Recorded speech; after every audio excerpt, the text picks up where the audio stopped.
राजधानी में प्रदूषण को नियंत्रित करने के लिए सम विषम योजना का देश में अपने किस्म के पहले प्रयोग को नए वर्ष के पहले दिन लोगों ने अच्छा अनुभव किया।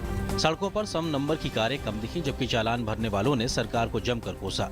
दिल्ली सरकार ने आज से 15 जनवरी तक परीक्षण के तौर पर निजी चौपहिया वाहनों को वैकल्पिक तिथियों में सम विषम नंबर से चलाने की योजना पर अमल शुरू किया। इसके तहत विषम तिथियों में विषम नंबर के वाहन और सम तिथियों में सम नंबर के वाहन चलाने की अनुमति होगी। गृह राज्य मंत्री किरण रिजिजू ने पाकिस्तानी मूल के गायक अदनान सामी को आज औपचारिक रूप से भारतीय नागरिकता के दस्तावेज सौंपे हैं। अदनान सामी फिलहाल भारत में रह रहे हैं। उनके पाकिस्तानी पासपोर्ट की अवधि इस साल 26 मई को समाप्त हो गई थी, लेकिन पाकिस्तान ने उनकी अवधि नहीं बढ़ाई। इसके बाद अदनान सामी ने भारत सरकार से मानवीय आधार पर भारत में रहने देने का अनुरोध किया था। अदनान ने नागरिकता प्रदान करने के लिए भारत सरकार का आभार जताया है। प्रधानमंत्री नरेंद्र मोदी कल 2 दिन के दौरे पर कर्नाटक जाएंगे, जहां वे तुमकुर में हेलीकॉप्टर निर्माण इकाई की आधारशिला रखेंगे। भारत ने अल्पसंख्यकों के लिए नई मंजिल शिक्षा और कौशल प्रशिक्षण के लिए 5 करोड़ अमेरिकी डॉलर के ऋण के लिए विश्व बैंक के साथ वित्तीय समझौते पर हस्ताक्षर किए हैं। विश्व बैंक के साथ आज नई दिल्ली में समझौते पर हस्ताक्षर किए गए। अल्पसंख्यक मंत्रालय के प्रतिनिधियों और विश्व बैंक के अधिकारियों की मौजूदगी में भारत सरकार और विश्व बैंक के बीच इस समझौते पर हस्ताक्षर किए गए।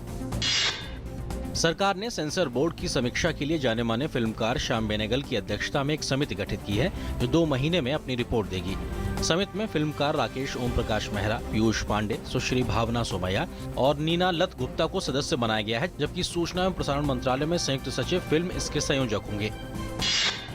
भारतीय जनता पार्टी के निलंबित सांसद कीर्ति आजाद ने कारण बताओ नोटिस का जवाब देते हुए आज कहा है कि दिल्ली एवं जिला क्रिकेट संघ में भ्रष्टाचार के मुद्दे को पार्टी से कोई लेना देना नहीं है और उन्होंने कभी भी किसी नेता का नाम नहीं लिया।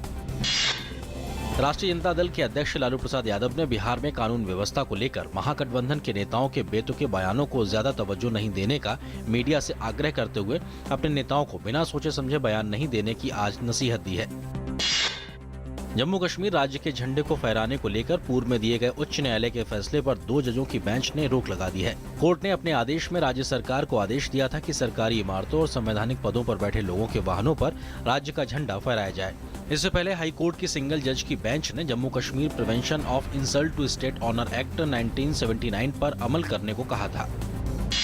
जम्मू कश्मीर के रामबन जिले के चंद्रकोट के दलवाम क्षेत्र में निर्माणाधीन नासिरी सुरंग में कल रात आग लगने से 10 मजदूरों की मौत हो गई, जबकि 6 अन्य घायल हो गए। पुलिस ने आज बताया कि आधी रात के बाद करीब 1:15 बजे सुरंग में आग लगने से 10 मजदूरों की मौत हो गई। घटना की सूचना मिलते ही राहत एवं बचाव दल मौके पर पहुंच गया।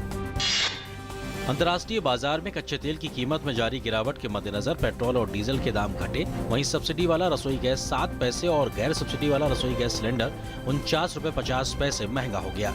हालांकि बिना सब्सिडी वाले केरोसिन तेल की कीमत में भी 1051 रुपए 65 पैसे प्रति किलो लीटर की कटौती की गई है। नई दरें आज से लागू हो गई हैं। घरेलू गैस उपभोक्ताओं के लिए अच्छी खबर है। अब गैस सिलेंडर में लीकेज की समस्या होने पर एलपीजी उपभोक्ता सीधे संपर्क कर सकते हैं और उन्हें तत्काल मदद मुहैया कराई जाएगी। तेल कंपनियों ने इसके लिए 1906 इमरजेंसी हेल्पलाइन नंबर की शुरुआत की है। इस मौके पर पेट्रोलियम मंत्री धर्मेंद्र प्रधान ने कहा कि जल्द ही इस नंबर को टोल फ्री कर दिया जाएगा। केंद्र सरकार ने ग्रामीण डाक सेवाओं के वेतन ढांचे तथा सेवा शर्तों के अध्ययन के लिए एक सदस्यीय समिति गठित की है। गौरतलब है कि डाक विभाग में 2,60,000 ग्रामीण डाक सेवक हैं। उक्त समिति डाक सेवा बोर्ड के सेवानिवृत्त सदस्य कमलेश चंद की रहेगी, जिसे टीके मोहम्मद सचिव के रूप में मदद करेंगे। प्रधानमंत्री नरेंद्र मोदी ने नववर्ष के अवसर पर देशवासियों को अपनी शुभकामनाएं दी हैं। अपने संदेश में प्रधानमंत्री मोदी ने कहा कि वर्ष 2016 हम सबके जीवन में हर्ष, शांति, समृद्धि और अच्छा स्वास्थ्य लेकर आएगा। इस अवसर पर प्रधानमंत्री ने राष्ट्रपति और उपराष्ट्रपति से भी मुलाकात की। पोत परिवहन मंत्री नितिन गडकरी ने गोवा के मोर मुगांव बंदरगाह पर नौ परिवहन संबंधी प्रवाह के मुख्य जलमार्ग का उद्घाटन किया। इस अवसर पर उन्होंने खुलासा किया है कि मोर मुगांव देश का पहला ऐसा बंदरगाह होगा जिसका तलछट 19.5 मीटर का होगा। उन्होंने कहा कि जलमार्ग का कार्य पूरा होने के बाद इस बंदरगाह में 1,85,000 टन के जहाज को लाया जा सकेगा। कृषि मंत्री राधा मोहन सिंह ने कहा है कि देश में गेहूं की बुआई पर सूखे का प्रभाव अधिक नहीं होगा। उन्होंने कहा कि यह प्रभाव अब 7% तक रह गया है, जो पहले 18 से 20% होने का अनुमान था।